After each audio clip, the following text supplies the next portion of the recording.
ভারতের পশ্চিমবঙ্গে বিধানসভা নির্বাচনে বিভিন্ন স্থানে সহিংসতা, কেন্দ্রে কেন্দ্রে ভোটারের দীর্ঘ লাইন। তামিলনাড়ুতে ভোট দিলেন থালাপতি বিজয় সহ তারকারা। ইরানের সঙ্গে আলোচনায় বসার ঘোষণা ট্রাম্পের। ৭২ ঘণ্টার মধ্যে হতে পারে বৈঠক। ৩টি ট্যাঙ্কার জব্দ মার্কিন বাহিনীর। অবরোধের মুখে খুলবে না হরমুজ প্রণালী, জানালো তেহরান। লেবাননে যুদ্ধবিরতির মধ্যে ইসরায়েলি আগ্রাসনে সাংবাদিক সহ নিহত ৫। জবাবে ড্রোন ও রকেট হামলা হিজবুল্লাহর। মার্কিন নাগরিকদের বৈরুত ছাড়ার নির্দেশ দূতাবাসের। গাজায় দখলদার বাহিনীর হামলায় শিশুসহ নিহত ৫। উপত্যকায় ২৫ ফিলিস্তিনিকে অপহরণ তেল আবিব সমর্থিত গোষ্ঠীর। ফের সক্রিয় হচ্ছে হামাস, দাবি ইসরায়েলি গোয়েন্দা সংস্থার। এবং ভয়াবহ দাবানলের কবলে পাকিস্তানের উত্তরাঞ্চল পুড়ে ছায় ১৫০ হেক্টরের বেশি বনভূমি। বাসিন্দাদের নিরাপদ স্থানে সরে যাওয়ার নির্দেশ।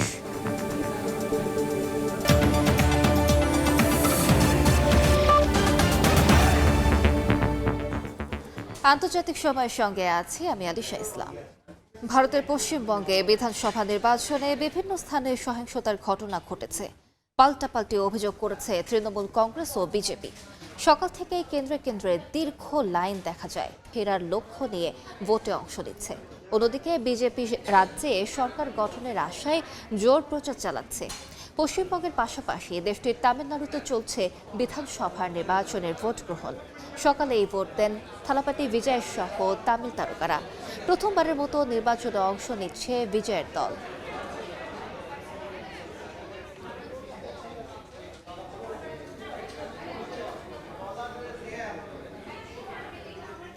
ভারতের পশ্চিমবঙ্গে বিধানসভা নির্বাচনের খবর জানাতে এই মুহূর্তে কলকাতায় আছেন সহকর্মী সুব্রত আচার্য। যাচ্ছি তার কাছে। সুব্রত, বিস্তারিত জানাবেন। হারে দুপুর ১টা পর্যন্ত ভোট পড়েছে, সেই হার যদি অব্যাহত থাকে তাহলে কোথাও কোথাও ৮০ থেকে ৮৫% ভোট পড়তে পারে। আর এটি নির্বাচন কমিশনের জয় বলেই মনে করছেন। ইতিমধ্যেই জানেন যে দ্বিতীয় দফার প্রচারে এসে ভারতের প্রধানমন্ত্রী নরেন্দ্র মোদী কৃষ্ণনগরে ভূয়সী প্রশংসা করেছেন যে বিপুল সংখ্যক মানুষ লম্বা লাইনে দাঁড়িয়ে ভোট দিয়েছে। অংশের হার যদি হয় তাহলে আরো অনেকটা বেড়েছে। নির্বাচনে যে সহিংসতার কথা বলা হচ্ছে, অবশ্যই সহিংসতার ঘটনা ঘটেছে, যদিও কোনো প্রাণহানির ঘটনা ঘটেনি। গাড়ি ভাঙচুরের ঘটনা ঘটেছে, এজেন্ট তাকেও ঘুষি মেরে নাক ফাটিয়ে দেওয়ার মতো ঘটনা ঘটেছে। এই ৩টি ঘটনা ছাড়া ছোটখাটো যে বিচ্ছিন্ন লোকসভা, বিধানসভা বা পঞ্চায়েত বা পৌরসভায় প্রায় ২৫ বছর, এই ২৫ বছরের নির্বাচনী, আমার দেখা নির্বাচনী সহিংসতার নিরিখে এই যে যা এই ভোটে ৭-৮ ঘন্টায় যে ঘটনা ঘটেছে সেটি অত্যন্ত নগণ্য বা সেটি সেই হিসেবে কিছুই নয়। তবুও যে কটি ঘটনা ঘটেছে সেই কটিও ঘটনা ঘটার কথা ছিল না, কারণ যে পরিমাণ নির্বাচন কমিশন যে পরিমাণে কঠোর বিধিনিষেধ আরোপ করেছে। আপনি জানেন যে কেন্দ্রীয় বাহিনী প্রায় ২.৫ লক্ষের বেশি, কেন্দ্রীয় বাহিনী ৪০,০০০-এর বেশি, রাজ্য পুলিশের সদস্য এই মোতায়েন রয়েছে। এই ১৬টি জেলায় এখন ভোটের নিরাপত্তায় রয়েছে। তারপরেও যে সহিংসতার ঘটনা ঘটেছে সেটিও নির্বাচন কমিশন কিন্তু খতিয়ে দেখছে। মোটের ওপর ভোট এখনো পর্যন্ত শান্তিপূর্ণভাবে এগোচ্ছে। ভোটের যে হার তাতে একটি বড় ধরনের পরিবর্তনের আভাস দেখছে বিজেপি এবং নির্বাচনের গতি প্রকৃতি সেই সবগুলো কিন্তু রাজ্যের শাসক দল তৃণমূল কংগ্রেস এবং বিজেপির পক্ষ থেকে কিন্তু মনিটর করা হচ্ছে। তো এই ছিল আমার কাছে ভারতের পশ্চিমবঙ্গের বিধানসভা নির্বাচনের প্রথম পর্বের যে ভোট গ্রহণের ৭ ঘন্টার যে ছবি, আমার কাছে থাকা সেই সংক্রান্ত সবশেষ তথ্য। সরাসরি যুক্ত ছিলাম কলকাতায়। চলমান উত্তেজনার মধ্যে ইরানের সঙ্গে আবারও আলোচনায় বসার ঘোষণা দিয়েছেন মার্কিন প্রেসিডেন্ট ডোনাল্ড ট্রাম্প। আগামী ৩৬ থেকে ৭২ ঘণ্টার মধ্যে দুই দেশের মধ্যে বৈঠক হতে পারে বলে জানান তিনি। এরই মধ্যে এশিয়ার জলসীমায় ইরানি পতাকাবাহী ৩টি ট্যাঙ্কার জব্দ করেছে যুক্তরাষ্ট্র। এই অবস্থায় মার্কিন নৌ অবরোধের মধ্যে হরমুজ প্রণালী খুলে দেওয়া সম্ভব নয় বলে সাফ জানিয়ে দিয়েছেন ইরানের পার্লামেন্টের স্পিকার বাঘের গালিবাফ। হরমুজ প্রণালী ঘিরে বেড়েই চলেছে উত্তেজনার পারদ। পাল্টাপাল্টি অবরোধের জেরে বৈশ্বিক শক্তির সংঘাতের কেন্দ্রে পরিণত হয়েছে এই জলপথ। চলমান পরিস্থিতিতে যুক্তরাষ্ট্র ও ইসরায়েলের যুদ্ধবিরতি লঙ্ঘন এবং সামুদ্রিক অবরোধ অব্যাহত থাকলে প্রণালী পুনরায় খুলে দেওয়া সম্ভব নয় বলে হুঁশিয়ারি দিয়েছে ইরান। দেশটির পার্লামেন্টের স্পিকার বাঘের গালিবাফ বলেন, বৈশ্বিক অর্থনীতিকে জিম্মি করার মতো পদক্ষেপ চলতে থাকলে কোনোভাবেই স্বাভাবিক পরিস্থিতি ফেরানো যাবে না। যুক্তরাষ্ট্র ও ইসরায়েলকে আগ্রাসী আখ্যা দিয়েছেন ইরানের পররাষ্ট্রমন্ত্রী আব্বাস আরাকচি। তেহরানে দক্ষিণ কোরিয়ার বিশেষ দূতের সঙ্গে বৈঠকে উপসাগরীয় অঞ্চলে নিরাপত্তাহীনতার দায় দুপক্ষের ওপর চাপান তিনি। পাশাপাশি আন্তর্জাতিক সম্প্রদায়কে এসব হামলার বিরুদ্ধে স্পষ্ট ও কঠোর অবস্থান নেয়ার আহ্বান জানান আরাকচি। উত্তেজনার মধ্যেই নতুন কূটনৈতিক সম্ভাবনার ইঙ্গিত দিয়েছেন মার্কিন প্রেসিডেন্ট ডোনাল্ড ট্রাম্প। আগামী ৩৬ থেকে ৭২ ঘণ্টার মধ্যে ওয়াশিংটন ও তেহরানের মধ্যে দ্বিতীয় দফার আলোচনা হতে পারে বলে দাবি তার, যদিও এ বিষয়ে আনুষ্ঠানিকভাবে কোনো মন্তব্য করেনি ইরান। এদিকে রোববারই ইরানের চলমান যুদ্ধবিরতির মেয়াদ শেষ হচ্ছে বলে দাবি করেছে ইসরায়েলি গণমাধ্যম। এর মধ্যেও থেমে নেই দুপক্ষের পাল্টাপাল্টি জাহাজ জব্দের ঘটনা। এশিয়ার জলসীমায় ইরানি পতাকাবাহী অন্তত ৩টি তেলবাহী জাহাজ আটক করেছে মার্কিন বাহিনী। এর আগে ইরানও ২টি জাহাজ জব্দের দাবি করে। দুই দেশের পাল্টাপাল্টি কঠোর অবস্থানের জেরে বিশ্ববাজারে আবারও বেড়েছে জ্বালানি তেলের দাম। বৃহস্পতিবার ব্যারেল প্রতি অপ্রশোধিত তেলের দাম প্রায় ৪% বেড়ে যায়। নাসরিন রুমি, সময় সংবাদ। হরমুজ প্রণালীতে চলমান মার্কিন নৌ অবরোধের মধ্যেই পদত্যাগ করেছেন যুক্তরাষ্ট্রের নৌবাহিনীর প্রধান জন ফেলান। পেন্টাগন জানিয়েছে তার পদত্যাগ তাৎক্ষণিকভাবে কার্যকর হয়েছে। মুখপাত্র শন পার্লেন জানান, নৌবাহিনীর আন্ডার সেক্রেটারি হোং চাও অস্থায়ীভাবে এই দায়িত্ব পালন করবেন। তবে ফেলানের পদত্যাগের নির্দিষ্ট কারণ জানানো হয়নি। সাম্প্রতিক মাসগুলোতে ট্রাম্প প্রশাসনে একাধিক শীর্ষ সামরিক কর্মকর্তার বিদায়ের ধারাবাহিকতায় এটিও নতুন সংযোজন। এর আগে সেনাবাহিনীর প্রধান সহ বেশ কয়েকটি কর্মকর্তাকে সরিয়ে দেন প্রতিরক্ষা মন্ত্রী পিট হেগসেথ। যুদ্ধবিরতির মধ্যে লেবাননে ইসরায়েলি হামলায় এক সাংবাদিক সহ ৫ জন নিহত হয়েছেন। আহত আরেক সাংবাদিকের অবস্থা আশঙ্কাজনক বলে জানা গেছে। জবাবে ইসরায়েলি সেনা সদস্যদের লক্ষ্য করে ড্রোন হামলা চালানোর দাবি করেছে হিজবুল্লাহ। উত্তপ্ত পরিস্থিতির জেরে নিজ দেশের নাগরিকদের দ্রুত লেবানন ত্যাগের নির্দেশ দিয়েছে মার্কিন দূতাবাস। যুদ্ধবিরতির মধ্যেও লেবাননে হামলা অব্যাহত রেখেছে ইসরায়েলি বাহিনী। বুধবার দেশটির দক্ষিণাঞ্চলে ভয়াবহ ড্রোন হামলা চালায় নেতানিয়াহুর সেনারা। এতে একটি গাড়িতে থাকা 2 বেসামরিক নাগরিক নিহত হন। ঘটনার সংবাদ সংগ্রহ করতে যাওয়া 2 সাংবাদিকও হামলার শিকার হন। এমনকি আহতদের উদ্ধারে যাওয়া অ্যাম্বুলেন্সও ইসরায়েলি সেনার বাধার মুখে পড়ে বলে অভিযোগ উঠেছে। ইসরায়েলি হামলার জবাবে বুধবারই পাল্টা আঘাত হেনেছে হিজবুল্লাহ। গোষ্ঠীটি জানিয়েছে, লেবাননের দক্ষিণাঞ্চলের কান্তারা এলাকায় ইসরায়েলি সেনা সদস্যদের লক্ষ্য করে তারা ড্রোন হামলা চালিয়েছে। এছাড়া ইসরায়েলের ক্ষেপণাস্ত্র ব্যবস্থা লক্ষ্য করে ছোড়া হয়েছে রকেট। তবে এসব হামলায় হতাহতের কোনো খবর পাওয়া যায়নি। লেবাননে বাড়তে থাকা উত্তেজনার মুখে নিজ দেশের নাগরিকদের জন্য সতর্কতা জারি করেছে বৈরুতের মার্কিন দূতাবাস। বুধবার এক নিরাপত্তা বার্তায় নাগরিকদের যত দ্রুত সম্ভব বাণিজ্যিক ফ্লাইটে লেবানন ত্যাগের নির্দেশ দেওয়া হয়েছে। এদিকে গত 18 এপ্রিল লেবাননে হামলায় আহত হওয়া 2 ফরাসি শান্তিরক্ষী বুধবার ফ্রান্সে চিকিৎসাধীন অবস্থায় মারা গেছেন। শান্তিরক্ষীদের ওপর এই আক্রমণকে অগ্রহণযোগ্য বলে নিন্দা জানিয়েছে প্যারিস। সীমান্তে ইসরায়েলি নজরদারি আর হামলার আশঙ্কায় বৈরুতের দক্ষিণাঞ্চলের বাস্তুচ্যুত বাসিন্দারা ঘরে ফিরতে পারছেন না। ইসরায়েল তাদের ইয়েলো লাইনের কাছে কাউকে ঘেঁষতে দিচ্ছে না। ঘরে ফিরতে যাওয়া বাসিন্দারা বলছেন, আকাশজুড়ে ড্রোনের বিকট শব্দ আর নতুন করে হামলার আশঙ্কা তাদের প্রতিনিয়ত তাড়া করে ফিরছে। লেবানন পরিস্থিতি নিয়ে এক সংবাদ সম্মেলনে জাতিসংঘের মুখপাত্র জানিয়েছেন, এই সংঘাতের কোনো সামরিক সমাধান নেই। সংস্থাটির মহাসচিব আন্তোনিও গুতেরেজের পক্ষ থেকে তিনি বলেন, কেবল কূটনীতি পারে এই অঞ্চলের দীর্ঘমেয়াদী শান্তি ফিরিয়ে আনতে। ফারহাদ চৌধুরী, সময় সংবাদ। আন্তর্জাতিক সময় আরও থাকছে। মালয়েশিয়ায় সেনা কর্মকর্তার বেপরোয়া গাড়ির ধাক্কায় এক বাংলাদেশি যুবক নিহত। আহত আরও 2 জন মদ্যপ ছিলেন অফিসার, জানালেন পুলিশ। গাজায় যুদ্ধবিরতির তোয়াক্কা না করে চালানো ইসরায়েলি হামলায় রক্ত ঝরেছে আরও 5 ফিলিস্তিনির। হামলার পাশাপাশি গাজায় ইসরায়েল সমর্থিত সশস্ত্র গোষ্ঠী অন্তত 25 জনকে অপহরণ করেছে বলে জানিয়েছে গণমাধ্যম মিডল ইস্ট মনিটর। এদিকে হামাস নতুন করে নিজেদের শক্তি সঞ্চয় করেছে বলে সতর্কবার্তা দিয়েছে খোদ ইসরায়েলি গোয়েন্দা সংস্থা।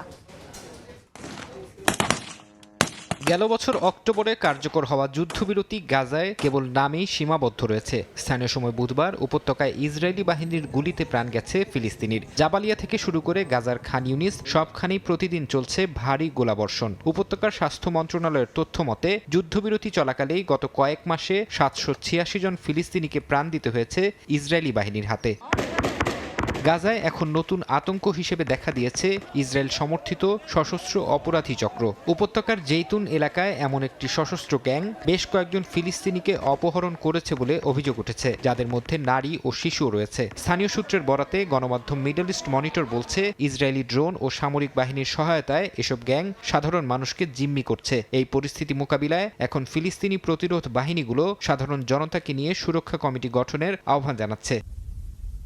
এদিকে ফিলিস্তিনি নারী বন্দীদের ওপর ইসরায়েলি কারাগারে অমানবিক নির্যাতনের ভয়াবহ চিত্র উঠে এসেছে এক মানবাধিকার সংস্থার প্রতিবেদনে। বর্তমানে ইসরায়েলের দামন কারাগারে অন্তত 90 জন নারী মানবেতর জীবনযাপন করছেন। তাদের খাবার ও চিকিৎসায় অবহেলার পাশাপাশি নগ্ন করে তল্লাশি এবং নিঃসঙ্গ কারাবাসের মতো নিপীড়ন চালানো হচ্ছে। যুদ্ধ শুরুর পর থেকে এ পর্যন্ত প্রায় 700 নারীকে আটক করা হয়েছে, যার কোনো স্পষ্ট হিসাব ইসরায়েল দিচ্ছে না বলে অভিযোগ উঠেছে।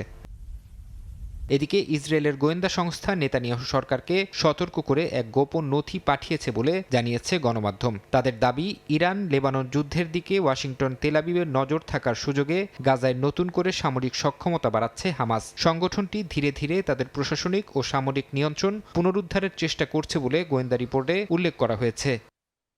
ফারহাদ চৌধুরী, সময় সংবাদ। জাপানের উত্তর উপকূলে বিধ্বংসী দাবানলে দিশেহারা সাধারণ মানুষ। আগুনে পুড়ে গেছে প্রায় 150 হেক্টর বনভূমি, যার প্রভাব পড়েছে লোকালয়েও। জীবন বাঁচাতে এলাকা ছেড়ে চলে গেছেন কয়েক হাজার বাসিন্দা, তবে এখন পর্যন্ত কোনো প্রাণহানির খবর পাওয়া যায়নি। আগুন নিয়ন্ত্রণে কাজ করছে দমকল বাহিনীর কয়েকশো কর্মী। ধোঁয়া আর আগুনের লেলিহান শিখায় ধূসর জাপানের উত্তরাঞ্চলের আকাশ। বুধবার থেকে শুরু হওয়া এই দাবানল দ্রুত ছড়িয়ে পড়ছে বনাঞ্চল ছাপিয়ে লোকালয়ে। এর মধ্যে ওৎসুচি শহরের উজুসি ও কিরকিরি জেলায় আগুনের তীব্রতা সবচেয়ে বেশি। পাহাড়ি ঢাল বেয়ে নেমে আসা আগুন মুহূর্তেই গ্রাস করছে বিশাল বনাঞ্চল। আগুনের ভয়াবহতা বিবেচনায় ওৎসুচি এলাকার প্রায় 700 পরিবারের 800-র বেশি মানুষকে দ্রুত ঘরবাড়ি ছাড়ার নির্দেশ দিয়েছে কর্তৃপক্ষ। ইতোমধ্যে 7টি ভবন ক্ষতিগ্রস্ত হওয়ার খবর পাওয়া গেছে, যার মধ্যে একটি বসতবাড়িও রয়েছে। ক্ষতিগ্রস্ত এলাকাগুলো থেকে বাসিন্দাদের সরিয়ে নিতে সর্বোচ্চ সতর্কতা অবলম্বন করা হচ্ছে বলে জানিয়েছে জাপান সরকার। গত বছরও একই অঞ্চলে জাপানের ইতিহাসের অন্যতম ভয়াবহ দাবানলের ঘটনা ঘটে। সেবার প্রায় 3000 হেক্টর বনভূমি ভস্মীভূত হয়, প্রাণ হারান একজন। তবে এবারের অগ্নিকাণ্ডে এখন পর্যন্ত কোনো প্রাণহানির খবর পাওয়া যায়নি। বাতাসের গতিবেগ ও শুষ্ক আবহাওয়ার কারণে আগুন নিয়ন্ত্রণে বেগ পেতে হচ্ছে বলে জানায় দমকল বাহিনী। রবিউল ইসলাম আওলাদ, সময় সংবাদ। স্টিলটেক মানে গুণগত মানের নিশ্চয়তা। It's all about stainless style. আন্তর্জাতিক সময় আরও থাকছে। ইউক্রেনের হামলায় রাশিয়ায় নিহত 2, জাপোরিজিয়ায় রুশ গোলার আঘাতে রেলকর্মী নিহত। জেলেনস্কি পুতিন বৈঠকের জন্য তুরস্ককে মধ্যস্থতার প্রস্তাব কিয়েভের। মালয়েশিয়ার কুয়ালালামপুরে সেনা কর্মকর্তার বেপরোয়া গাড়ির ধাক্কায় এক বাংলাদেশি যুবক নিহত হয়েছেন, আহত হয়েছেন আরও 2 জন। ভোরে কুয়ালালামপুরের MEX হাইওয়েতে এই মর্মান্তিক ঘটনা ঘটে। বিমানবন্দর থেকে ফেরার পথে ভুল পথে আসা একটি গাড়ির সঙ্গে মুখোমুখি সংঘর্ষে ঘটনাস্থলেই 22 বছর বয়সী ওই বাংলাদেশি যুবকের মৃত্যু হয়। পুলিশ জানিয়েছে, প্রাথমিক তদন্তে সেনা কর্মকর্তার অ্যালকোহল টেস্টে মাত্রাতিরিক্ত মদ্যপানের প্রমাণ মিলেছে। তাকে গ্রেফতার করে মামলা দায়ের করা হয়েছে। ভারতের উত্তরপ্রদেশের মির্জাপুরে ভয়াবহ সড়ক দুর্ঘটনায় অন্তত 11 জন নিহত হয়েছেন, যাদের মধ্যে শিশু ও নারীও রয়েছে। স্থানীয় সময় বুধবার রাতে ঘটনাটি ঘটে। পুলিশ জানিয়েছে, ঢালু রাস্তায় নামার সময় একটি ট্রাকের ব্রেক ফেল হয় বলে প্রাথমিকভাবে ধারণা করা হচ্ছে। এরপর সেটি সামনে থাকা আরেকটি ট্রাককে ধাক্কা দেয়। মাঝখানে থাকা একটি গাড়ি চাপা পড়ে। পরবর্তী সংঘর্ষে আরও একটি যানবাহনে আগুন ধরে যায়, যা পরিস্থিতিকে আরও ভয়াবহ করে তোলে। ঘটনাস্থলে স্থানীয়দের সহায়তায় পুলিশ ও ফায়ার সার্ভিস দ্রুত উদ্ধার অভিযান চালায়। ঘটনার পরপরই উদ্ধার কাজ শুরু হয় এবং আহতদের শনাক্ত হাসপাতালে পাঠানোর চেষ্টা চলছে বলে জানিয়েছে পুলিশ। পুরো ঘটনায় বিস্তারিত তদন্ত শুরু করেছে কর্তৃপক্ষ। ডেনমার্কে 2 ট্রেনের মুখোমুখি সংঘর্ষে অন্তত 17 জন আহত হয়েছেন। স্থানীয় সময় বৃহস্পতিবার সকালে কাগেরুপ এলাকার কাছে এই দুর্ঘটনা ঘটে। ড্যানিশ সংবাদ মাধ্যম জানিয়েছে, দুর্ঘটনাস্থলে ব্যাপক বিশৃঙ্খলা তৈরি হয়। দ্রুতই সরাসরি জরুরি সেবা এবং উদ্ধারকারী দল ঘটনাস্থলে পৌঁছে অভিযান শুরু করে। আহতদের অ্যাম্বুলেন্স ও হেলিকপ্টারে করে হাসপাতালে পাঠানো হয়। স্থানীয় কর্তৃপক্ষ জানিয়েছে অন্তত 4 জনের অবস্থা সংকটজনক। দুর্ঘটনার কারণ জানতে তদন্ত চলছে বলে জানিয়েছে পুলিশ। রাশিয়ার সঙ্গে সম্পর্কের নতুন উচ্চতায় পৌঁছল ভারত। নতুন চুক্তি অনুযায়ী সেনা মোতায়েন থেকে শুরু করে সরঞ্জাম আদান প্রদান সবকিছুতেই এখন থেকে বিশেষ সুবিধা পাবে দুই দেশ। একই সঙ্গে S-400 ক্ষেপণাস্ত্র সিস্টেমের বাকি অংশ সরবরাহের ঘোষণায় নতুন মাত্রা পেয়েছে মস্কো দিল্লি কৌশলগত সম্পর্ক। পশ্চিমাদের নজর এড়িয়ে সামরিক সহযোগিতার এই নিবিড় বন্ধন যেন বিশ্ব রাজনীতিতে এক নতুন সমীকরণের ইঙ্গিত দিচ্ছে।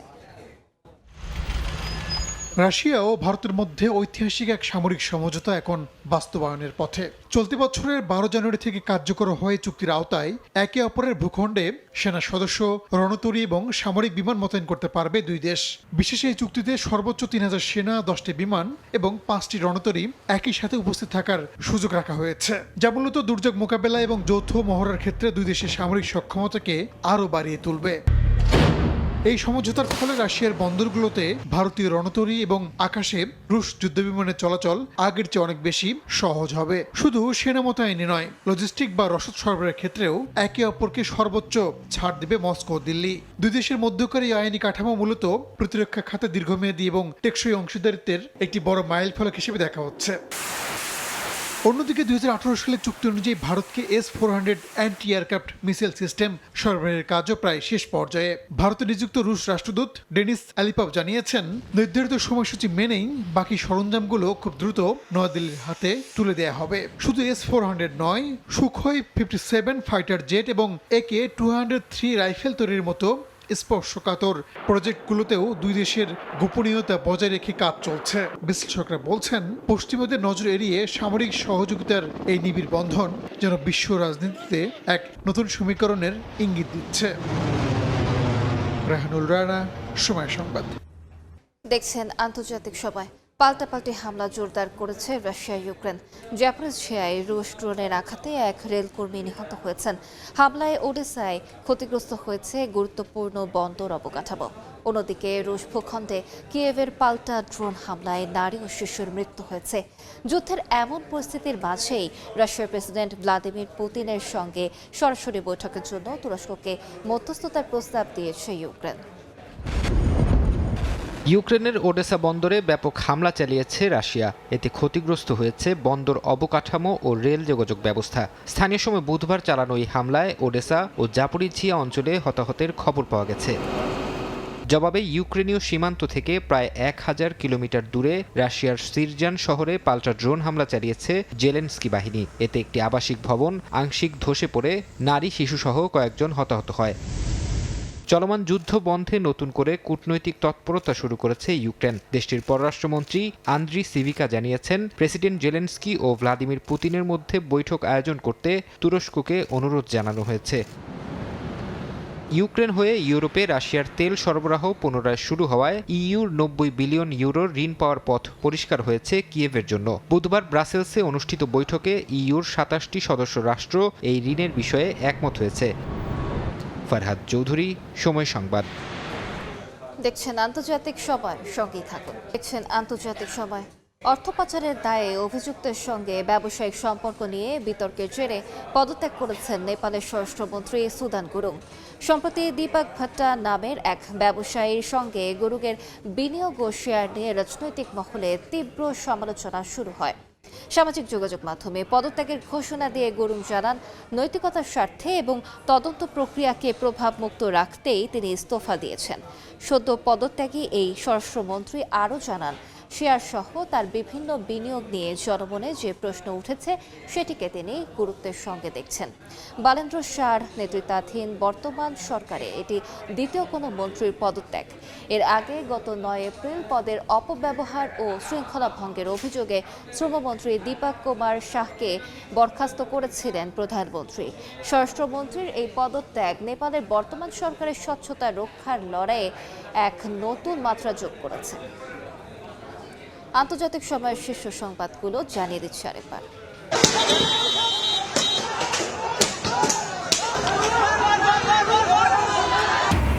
ভারতের পশ্চিমবঙ্গে বিধানসভা নির্বাচনে বিভিন্ন স্থানে সহিংসতা, কেন্দ্রে কেন্দ্রে ভোটারের দীর্ঘ লাইন। তামিলনাড়ুতে ভোট দিলেন থালাপতি বিজয়ের সহ তারকারা। ইরানের সঙ্গে সব আলোচনায় বসার ঘোষণা ট্রাম্পের। 72 ঘন্টার মধ্যে হতে পারে বৈঠক। 3টি ট্যাঙ্কার জব্দ মার্কিন বাহিনীর। অবরোধের মুখে খুলবে না হরমুজ প্রণালী, জানালো তেহরান। এবং লেবাননে যুদ্ধবিরতির মধ্যে ইসরায়েলি আগ্রাসনে সাংবাদিক সহ নিহত 5। জবাবে ড্রোন ও রকেট হামলা হিজবুল্লাহর। মার্কিন নাগরিকদের বৈরুত ছাড়ার নির্দেশ দূতাবাসে।